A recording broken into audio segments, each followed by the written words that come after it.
All right, good day wherever you're watching. It's your security program talking about the Defender live on Kwara Television. My name is Babawale Afolabi. I happen to be the anchor person for this security program. And when we're talking about Defender, we're talking about security talk, security tips, security enlightenment, and every other security related issues. And on the program, we're bringing some top notes. And when we're talking about security, service chiefs, yes, some few weeks ago, we have the head NSCDC, we have the head NAPTIP, we have the head NURTW, and this week I'm having the head of all the private guards here in Kwara State. Like you can see, all the security or paramilitary cannot do it all alone when we're talking about security.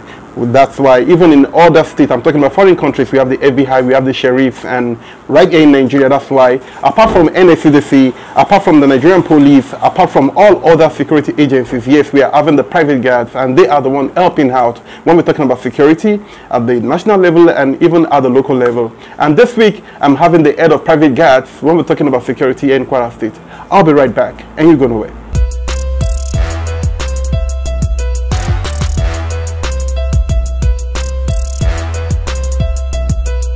Alright, you're welcome back. It's still your security program, The Defender. Yes, security is a collective responsibility. And this week, I'm having the head of the private guard. We're talking about the chairman private guard companies here in Kwara State. Yes, and is in person of Paris Agege, the chairman private guard companies here in Kwara State. You're welcome on the program, sir. Thank you very much. It's nice to have you on the program. It's nice meeting you. You know, it's not been easy for quite some time now. I've been trying to get him on the show, but maybe it's because of, you know, the tight schedule and the work. But it's nice having you on the program today. Well, thank God. I mean, I just said definitely I will give you this time today. It has been very, very difficult pinning me down.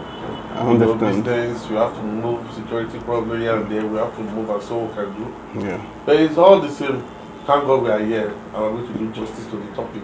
Thank you very much. And when we talk about private guard companies, can you talk more on the modus operandi? Yeah, private guard companies, known as PIN, in short, that's Association of Licensed Private Security Practitioners of Nigeria. What will be licensed private guard? We are being regulated by the civil defense. For you to have a license to operate as a private guard, first of all, you have to get your CAC. You have to get your CAC. That is not even it. The SSS need to do a vetting. That's serious. That vetting can take 1, can take 2 years before they now pass it over to the civil defense, and the civil defense will now issue the license. It's a tough one, and thank God that it's a tough one, so that we'll be able to differentiate the wheat from the chaff in the business. And talking about private guard, while we are doing that, we have a lot of quack in the business right now, you know. People just go on to sew uniform, put somebody in their compound, and which is very, very risky, you know. You don't know where they are coming from, you don't need to about them, you don't know their guarantor, you don't put them in their place. So we are here through the civil defense to regulate the industry, and that is what we do. And it has been helping us, and it has been helping to sanitize the society to a very good extent. So that is all about private guard. You see our boys, I mean, you see them uniform, different company, and as PIN is not just Kwara State thing alone, it's a national body. When I mean national body, our head office is in Abuja. I mean, being manned by the president. We have BOT, we have a state level, we have zonal level that regulate the body of ASPIN. So that is all about ASPIN. Well, thank you very much. And I know you people out there, you've been getting informed about what the private guard company is all about. But we know you as the head, as the chairman here in Kwara State, at times you see some private guards, should I say personnel, some are not well kitted, and you see some, maybe the lad is not well placed, maybe, you know, even for them to do salutation, it's not really right. What are you doing as the chairman? What are the things you're doing in order to correct all these ills?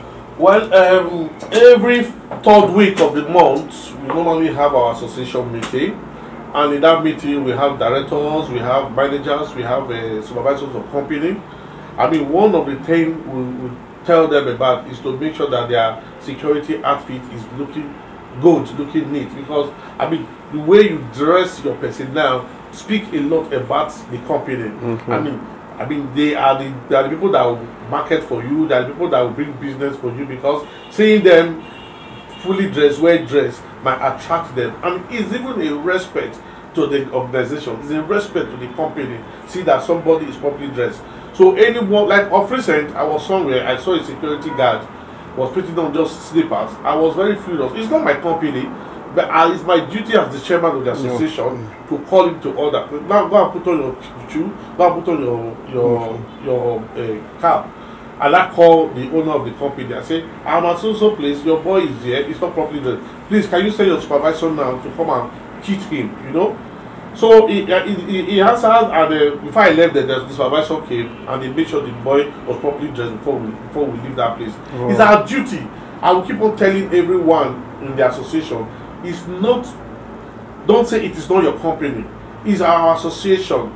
Go there, any security that is not properly dressed, make sure they are properly dressed, because their dresses speak a lot for us, speak a lot for the association. Show the seriousness about the association. Differentiate us from those that are not licensed. Differentiate us from those that are not trained. Differentiate us from those that are quack. So we are doing a lot to make sure that they are properly dressed. Thank you very much. Aside that, the annual, or should I say maybe the weekly program or the meetings that you normally have in order to correct all these issues, what about the training and retraining exercise? We know at times, once in a while, civil defense always organize these. But from your own hand, what are you doing in terms of training and retraining so that these people will be fully kit and be able to do the job well? Well, you see, for every company, before you are given a license, there must be a military, a paramilitary, or police must be one of the board of directors. It's based on that. That means if you are not a paramilitary or a military personnel, you must have a paramilitary or military personnel to be one of your directors, for them to be, for you to be issued license. Now, because we have that military or paramilitary person with the background of training, we always have such person or somebody that will deputize for him as our trainer. So what we do before we employ, we have a training room.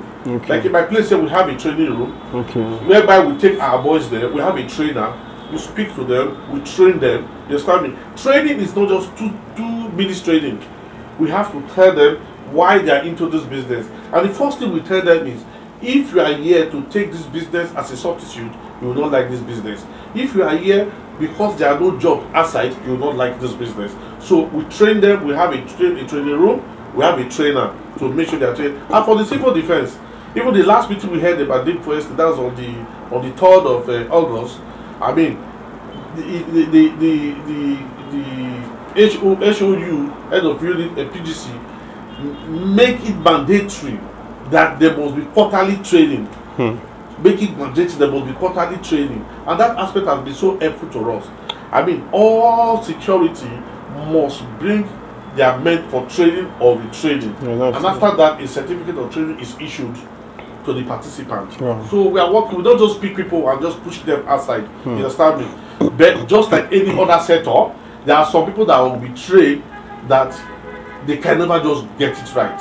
You understand? We have it in any setup. We have it in the police, we have it in the army, we have it in civil defense, we have it in custom. I mean, when you see them that they misbehave or they are not properly dressed, it's not because they did not go through training. It's just because they just refuse to be trained. They just refuse to yield themselves to that training. You understand me? So such people will keep on reprimanding them. There are things that their action will take against them. Like in the security business now, if somebody is not properly dressed, you go there, the supervisor goes there, and you are one, two, the top time will take a punitive measure. He said that will reduce your salary or something. And that has been yielding results. Well, that's nice. Well, the program is still The Defender on Kwara Television, and the person that we are taking on the hot seat today happened to be the head of the private guard here in Kwara State. I'm talking about Mr. Paris Agege. Apart from that, he happened to be the CEO of Illumination Guards, whereby he's having about 15 different branches all over the Federation. You see that this man is a guru in the field.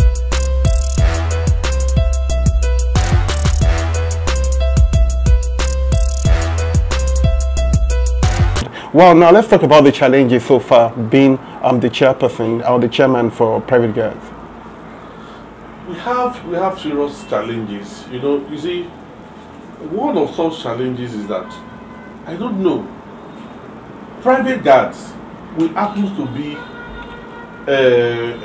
is it the, would I say the 4th realm They never see the full threat because we have police, we have this, we have that, you know. And you see, not until the government notice us, because we are the grassroots. We have our men in the banks, we have our men in the mosque, in the church, in anywhere possible, restaurant.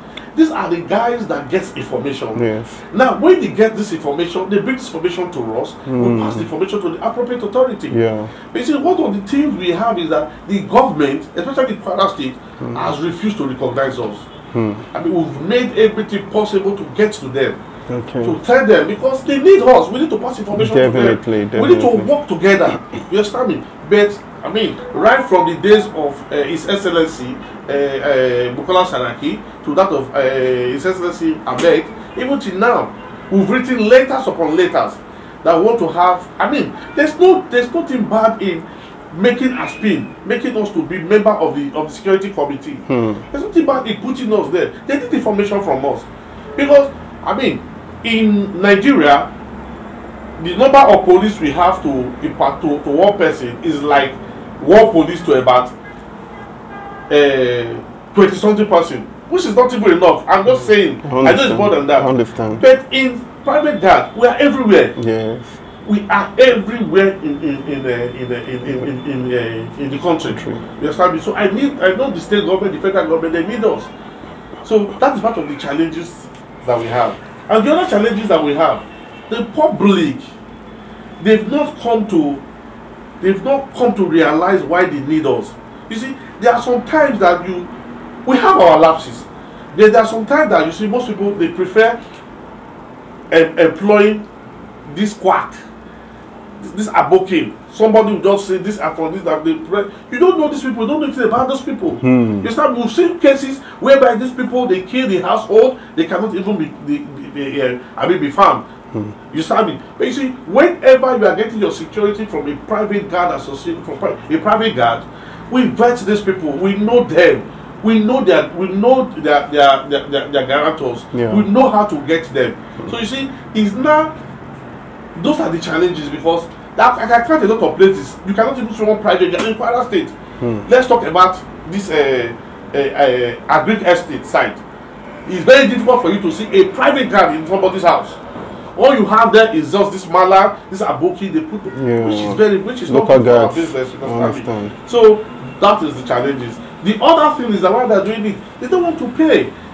You mean those quacks, they feel paying their little money, I mean, makes them to be secure or what? You understand me? But it's not so.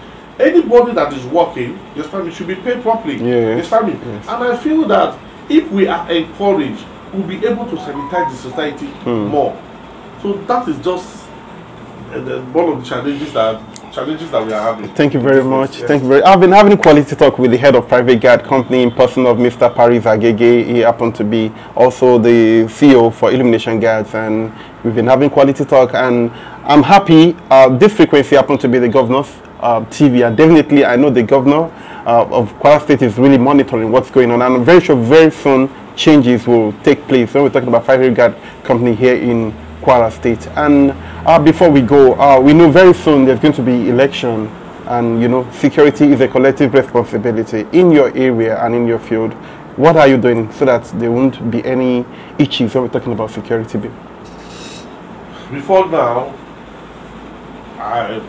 since I came to the office, I've written letter twice to His Excellency. I've used the opportunity to beg the Excellency, and I know he's watching, to give us orders. I've written a letter for him to give us orders. We want to organize security peace summit in Kwara State. Then, before the formal commandant left, he has been trying to see if we can get a date from His Excellency. You know, because we know if the Excellency is there, a lot of people will attend. Definitely. So we want to have a peace summit. I mean, to sanitize people concerning the election, the security aspect of the election. You understand me? We feel that with that summit, we'll be able to reach the students, we'll be able to reach the market association, we'll be able to meet the general public as a whole.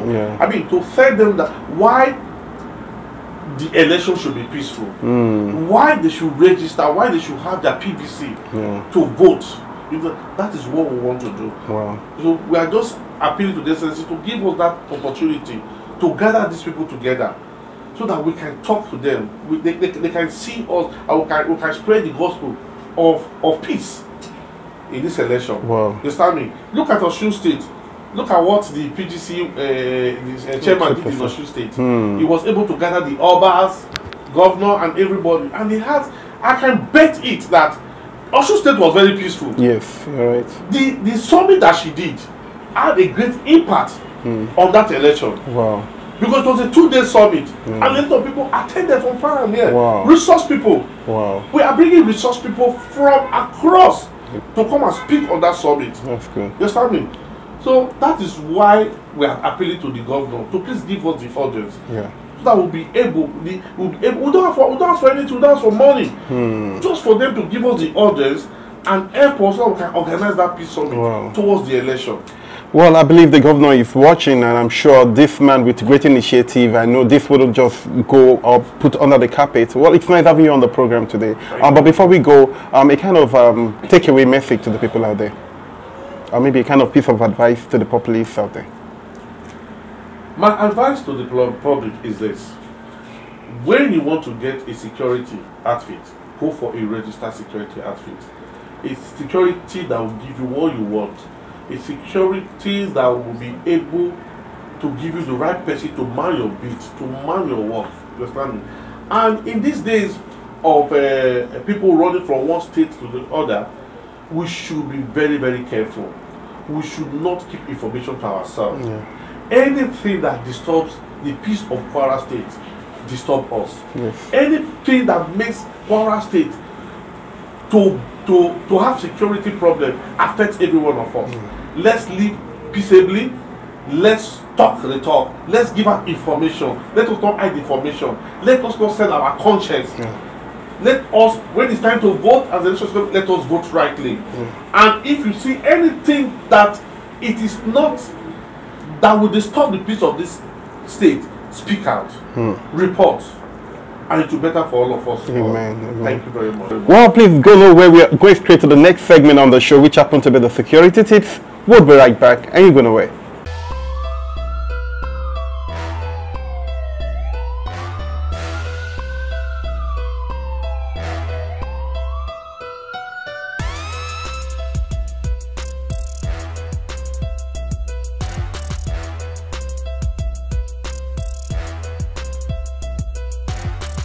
All right, welcome back. Let's go straight to the last segment on the show. That is what the law says. Yes, last week we were talking about what the law says about burglary, and we're going to give it the concluding part. You go nowhere.